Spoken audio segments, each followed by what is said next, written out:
Woo. Good evening, good evening, good evening.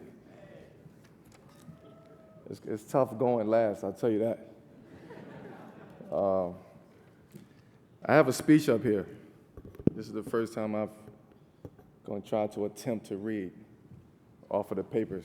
I usually just come straight from the heart and what I really feel at the moment, so just bear with me a little bit. First of all, I want to give the thanks out to our big brothers, big sisters of New York City for honoring me with this year's Sports Award.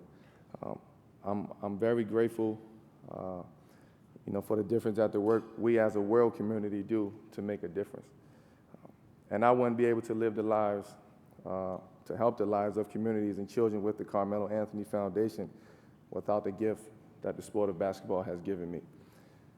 With that being said, I'm gonna kind of put this speech to the side, and I don't want to talk about what I do in the community. I want to really talk about how I met these two young men. I want to say 2-3 weeks ago, and the way I met Ezekiel, I was coming in from working out, from rehabbing, and Ezekiel was sitting in my lobby. I see a kid sitting in my lobby. And I walked in and I walked past him. I had no idea who Ezekiel was, never saw him before. Only thing I knew was I was going to meet, the big brothers, big sisters, the people to tell me that they want to honor me, for my gracious work that I do in the community. That's a pat on my back. But Ezekiel, I walked past Ezekiel and I just spoke to him. I said, how you doing? How you doing, my brother? How you doing? And he looked up at me. He was sitting on the chair, and he looked up at me and said, wow.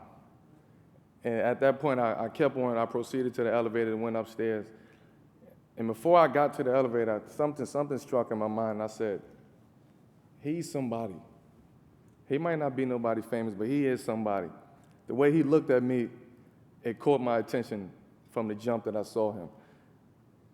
The first moment that I spoke to him, I knew that me and Ezekiel had a similar past, a similar upbringing. And I just had something that I felt like I needed to share with him, I needed to give with him. So we sat down at the table, and he's still looking up like, so I had to get him over just the butterflies and just get him to understand that at the end of the day, I'm a human being. I'm a person. I'm a basketball player, but most importantly, I'm a person. I'm a father, I'm a brother, I'm a friend, I'm a husband, and I never had a little brother before. So Ezekiel, once we got the chance to really just talk and conversate and found out that our upbringing was a lot similar, and the impact that you can have by just talking to one person, I could see the difference that it make between two people. So with me saying that, my message to you guys and ladies and gentlemen is, kind of define yourself. And I felt like I defined myself in that moment of just being a big brother, a friend. This guy didn't know me from Adam to Eve, and I took my time out to give him a conversation, give him some inspiration, some motivation.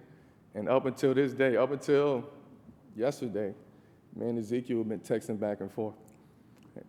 So with that being said, I want to thank JP, Ezekiel, big brothers, big sisters of New York, you guys for allowing me to come up here and stand in front of you and accept this award.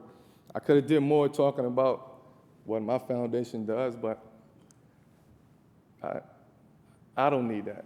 I want, I want to do what I do, and build my basketball courts, help the community, make one kid smile. If I can make him smile, then I feel like I've done my job. So with that being said, thank you. I'm honored to receive this award. God bless. Thank you.